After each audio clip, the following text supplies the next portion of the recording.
Welcome to this REBA certified CPD presentation on a guide to specifying modified screeds. Before we start, here's some information about Screed. Screed is an international manufacturer of construction products. We specialise in several different applications, such as concrete repair and protective coatings, resin-bound and bonded surfacing, waterproofing, flooring and bedding, and of course, screeds.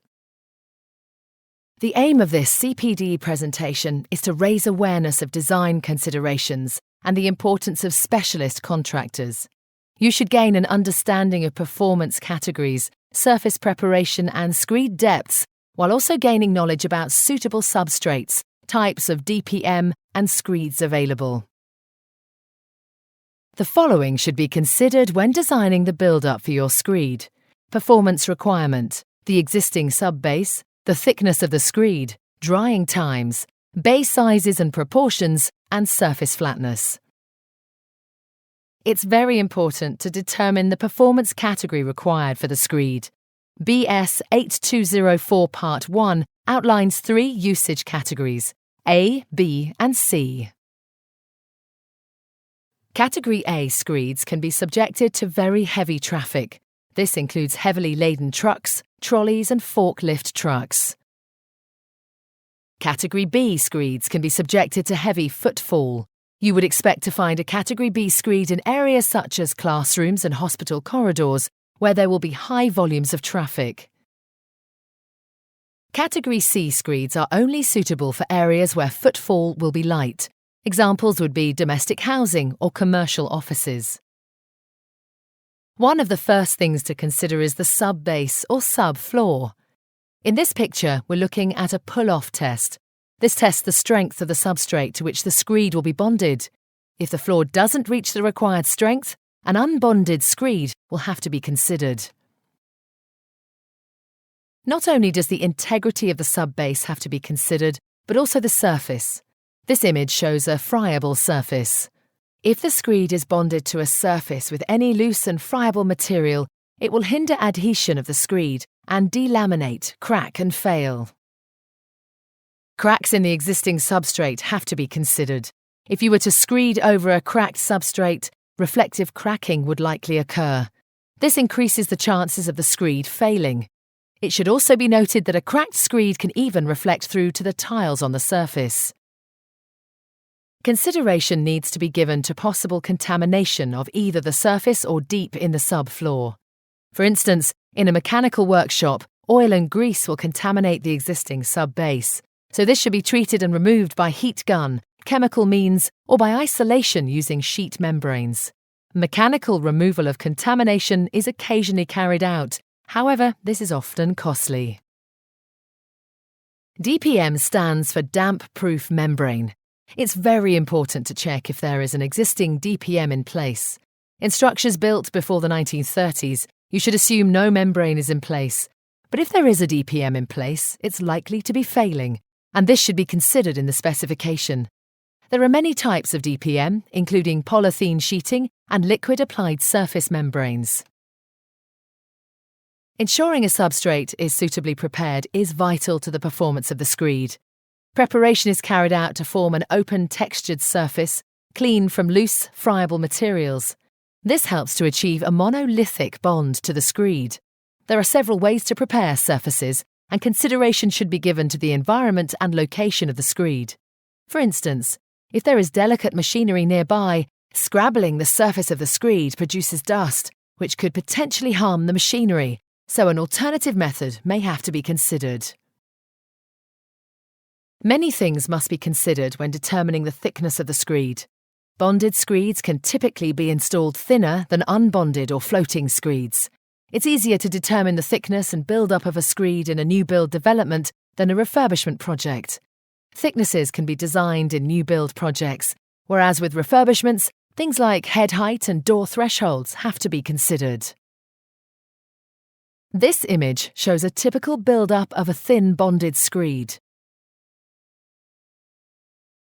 As thin screeds use less material than standard screeds, they may be the solution if the engineer has weight restrictions to consider.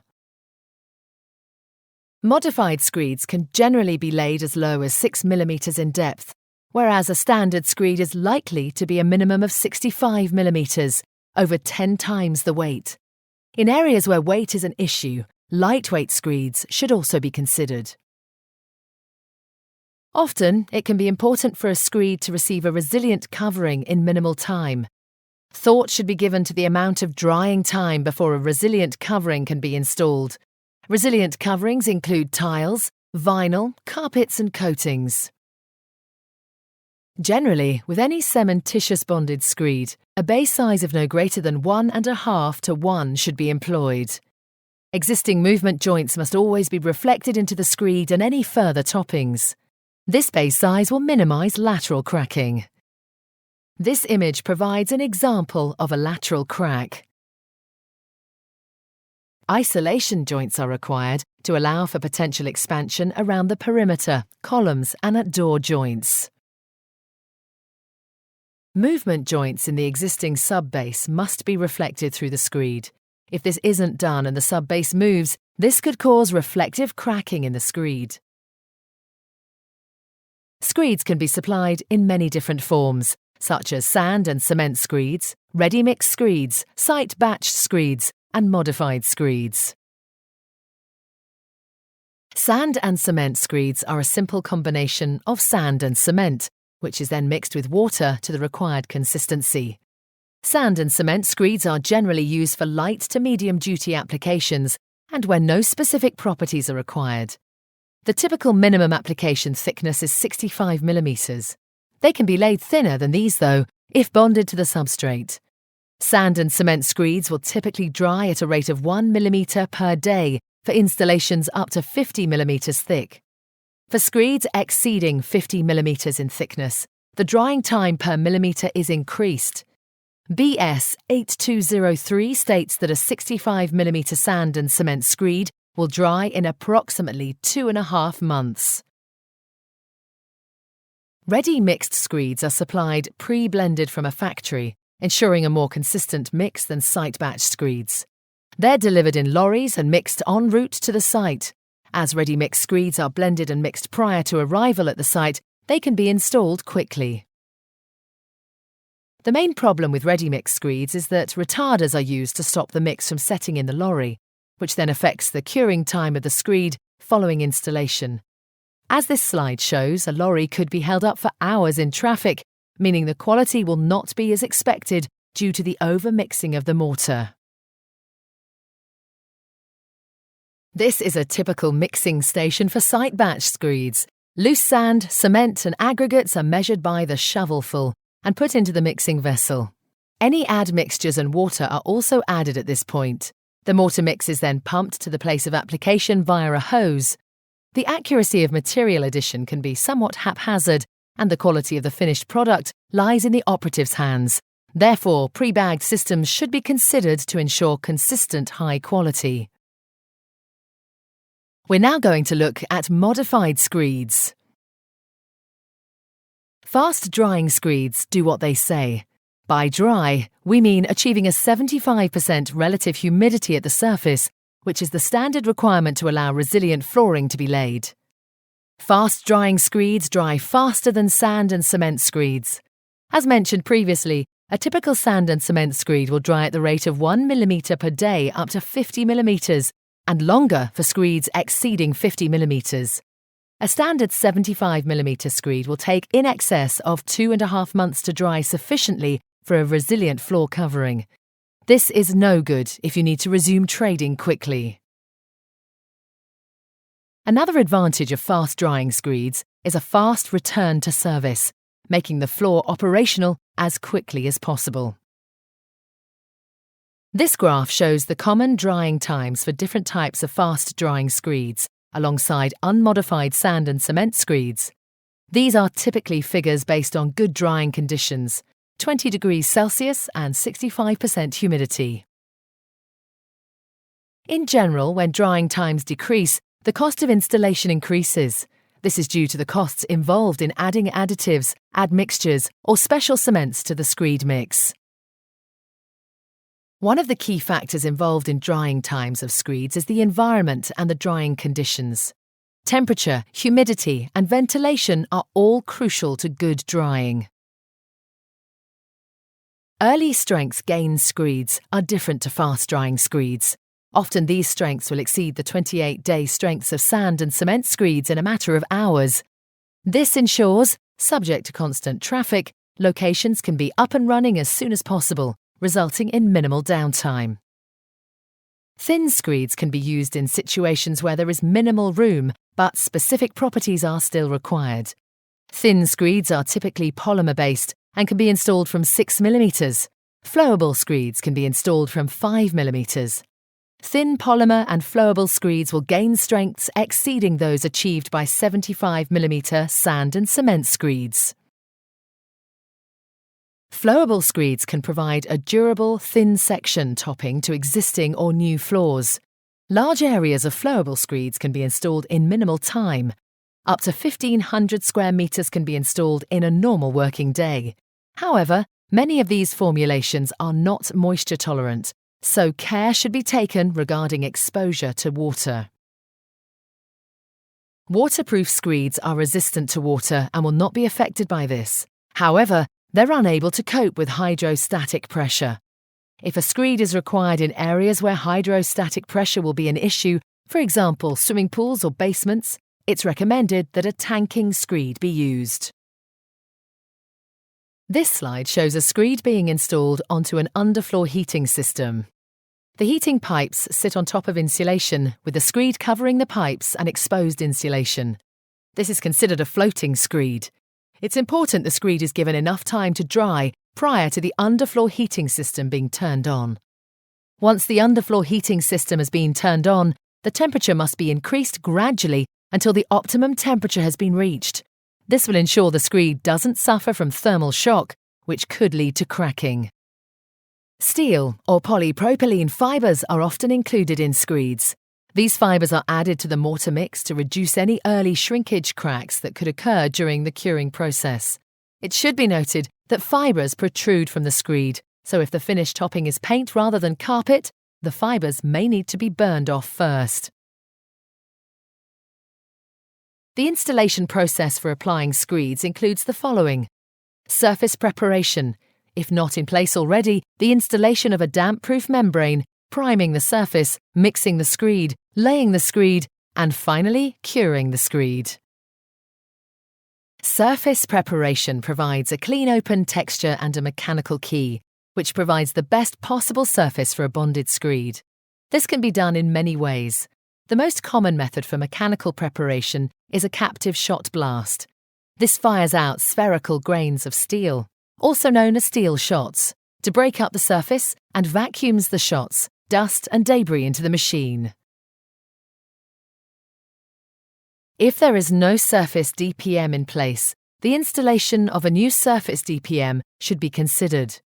Two of the main types are a cementitious slurry DPM and an epoxy DPM. Before specifying a surface DPM, you should check with the manufacturer that the moisture vapour permeability is in accordance with BS 3177. It's also worth noting that epoxy DPMs can be applied to green concrete. A primer is used to provide a monolithic bond between the substrate and topping. A primer isn't required if an unbonded or floating screed is to be used. Mixing of a modified screed should always be done in a forced action mixer. Using a tumble mixer will cause balling of the mortar mix and lead to inconsistent distribution of water and polymers. This will have a detrimental effect on the performance of the screed. There are many ways to apply screeds. This image shows the most common application, which is hand applied. The screed is spread out and then levelled using a screed bar. Once the correct levels have been achieved, the surface is finished with a trowel. Another method of screed application is by pump. The benefit of this method is that up to 1,500 square metres can be laid per day. These screeds are typically flowable, so require minimal work. However, levels still need to be achieved, which can be done just by spreading the material around. Once the screed is level, a pin roller should be run over the screed to remove any air bubbles that may have formed. Where possible, a screed should always be cured. The reason we cure screeds or any cementitious products is to prevent rapid moisture loss once the drying process begins. This in turn decreases permeability, increases strength, and reduces cracking and crazing.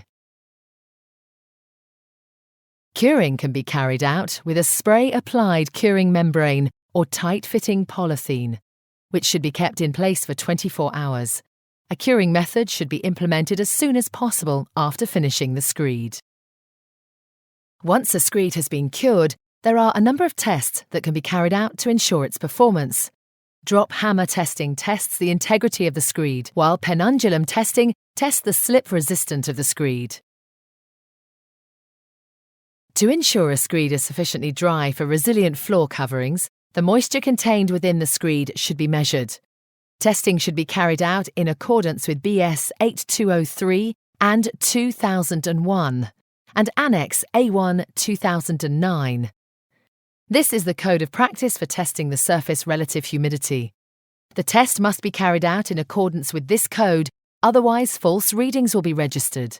The equipment shown in this image is a digital hygrometer with a humidity box. The method of testing allows the humidity in the box to reach equilibrium, usually within at least 24 hours, before a reliable reading can be taken.